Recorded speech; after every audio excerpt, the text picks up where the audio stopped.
guys, Miss Kara here. Today I'm going to be diving into my technique and conditioning binder for my older, intermediate, and advanced kids. So make sure you watch the whole video on really good tips if you're struggling with lesson planning for those older classes, because they definitely can be a lot to think of. So make sure you dive into my binder, watch the rest of the video. Thanks a lot. Okay, so here is a look into the binder. I know that there's a shadow here, but that's just how it's going to be if I want to get a top view, I guess. Okay, so when you open up my binder, I have these little clear dividers with the pockets. I really like these. I think they're from like Avery at Walmart. And I like them because you'll see, but I do like them. The pockets are super nice. And I'll be like super type A and have everything organized, and then I'll just, pop a sticky note with a handwritten label. It's fine, it's fine. So my first little category is at a glance and the level breakdown. So I kind of have like, this is like really kind of just for me. I don't share this with my dancers, but these are all of the turns, front and back, that I would like to teach them in my technique class. These are all my leaps and jumps that I want to teach them in my technique class. And this is just stuff that I've gathered over the years of teaching. I mean, this is my 10th year, so I've kind of, wanted to stay relevant with like new jumps and new turns and stuff, but also basics. And then I have a few foundational and transitional techniques that we must do that really don't fall under these two categories. And then I have my skills broken down. Again, this is just for me. I'm kind of skipping by this kind of quickly just to see where my dancers are at, so whatever. These are student forms, so I make my dancers their own binder, or like their own little like workbook for the whole season. So these are a few forms that I put in them, like this weekly dancer strength and stem and a tracker. So I could show the little dancer binder if anybody would want it. Okay, so I break up all my lesson plans by months. So first, like I said, my little sticky notes, we have September. I went to my calendar for this year, 2025. September has 4 weeks, and then just to remind myself, that's what I'm doing the last week. These are my stations. So I am planning on breaking down into stations at the end of every month. So I honestly had to make my own pictures and stuff because I just couldn't find a picture that I liked on the internet. So literally I just did it myself, but these are little exercises that they do at the station.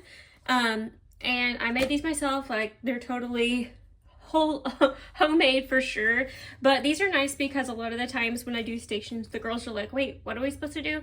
Explain it. So I just made these to make it a little bit easier.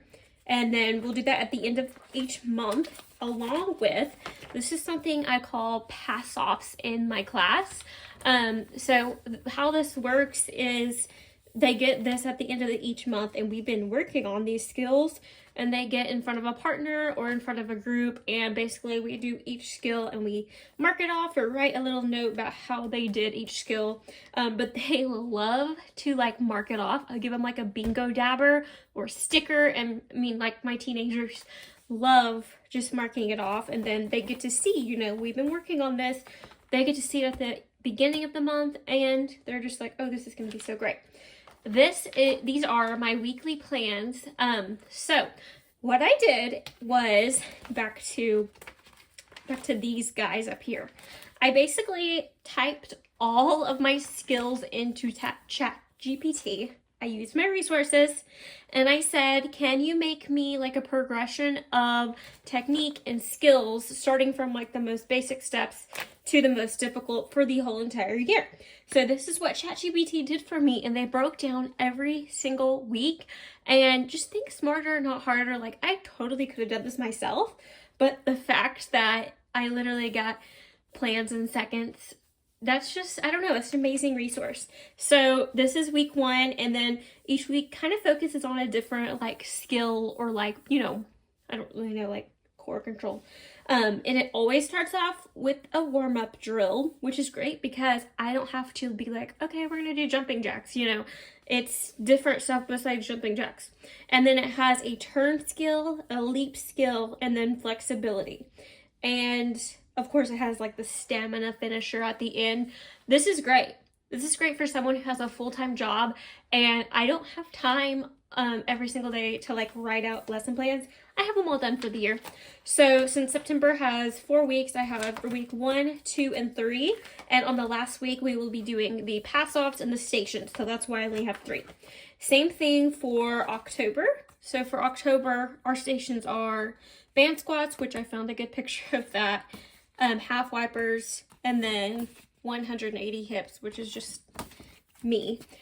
Anyways, and then here's our pass-offs for October. Same thing. We're going to be working on these skills all week or all month, but we're also, don't forget about September. Like, we're also going to be working on September, but this is our focus.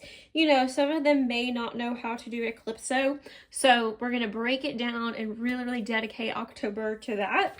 And then I have my plans. Here we go. Week 4, week 5, thank you ChatGPT, week 6, and then week 7. October's a very long month. And then we have November. November, we have V extensions, and then Alisacones, and then I have another one that I'm going to be reusing from my previous one, so that's why there's only 2 in there. And by the way, with these stations, I have the groups already figured out and everything, but I'm not showing you because I don't want to show any of my dancers' names.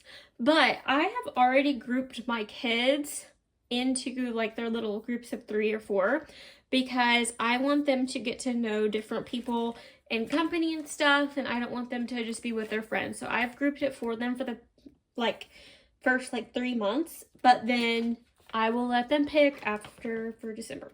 So there's my November pass-offs. This is everything we're going to be doing. And then as we go through it, they get to check off the turkeys. Here's my November plans. November's really short because of Thanksgiving break. So we only have 2 weeks of plans. Then the last week will be the pass-off and the stations. December is kind of a weird month because we do a holiday show, so we'll be working on our dances. I'll probably just be working on that this month, but I do still have skills. I just don't really have these necessarily structured classes for December. No stations in December. January, I'm excited to get back. For January, our stations: pass the block, sumo jumps, and a Swiss ball. Love the Swiss ball exercises. So we'll do those when we get back. Here's our January pass-offs. And then, of course, my January plans will be kind of like getting back to dance. And we have 3 weeks of plans before we do the stations and pass-offs. So then we have February. My stations for February are wall middle splits, banded, passe poise. I gotta get more of those bands, by the way. I only have 1. And then monster hip string. And by the way, like I said, I did make these. This is me, but obviously that's not me. So I was able to find some pictures on the internet. And then for February pass-offs, we have some fun things. It's, as you can tell, though, it's progressing, and these get harder too. We're doing 4 to 5 forte and Alisacone turns, as opposed to in September when we were doing 1 to 2. So these progress as well. I did not use ChatGPT for these. I took the time to do those myself. March, our stations are monster walks with the band, and then hip strength, and then the half wipers. You know, I'm not making 2 of these, so some of them I'll have to go back. But what I was going to say is, the reason that there's no plans in this is because these stop at week 12, and then I'm going to start all over. Week 12 is the end of the cycle, so in February, I'll start back over with week 1 again. And, you know, they're never going to know the difference. I mean, some of them will pick it up, but it is good to just start it over and keep the same consistent. So that's why the lesson plans are not in here. It's because we'll go back to 1 again. March, our stations are hip strength with the block, monster walks. Did we go over that? I think we did. I'm pretty sure we did. Yeah, we did. And then here's my March stuff. Progressing a lot. I'm really nervous about the knee drops. March. And then, of course, we'll do the lessons. I just don't have them in there because I didn't want to print 2 copies. I mean, I guess I could, but. And then April, our last thing, stations are going to be, these are our stations. But I, of course, didn't want to print 2 of those little cards out, so that's why they're not in here. And I forgot to tell you, I have 3 stations, and then the 4th station is kind of like a teacher station. And they will just do their dance that they do with me, for me, and we can just kind of like clean it with a short amount of people. April is the last thing I have in here. Here's all my skills that they'll pass off for April. But I do not have anything else after this because we have our show at the end of May. So again, kind of like December, we will be working on rehearsing for recital. So super exciting. This is my binder. Like I said, ChatGPT, make it your friend. Don't find it an enemy. And I have a lot of years of experience, so that's why I was able to compile this. But take it.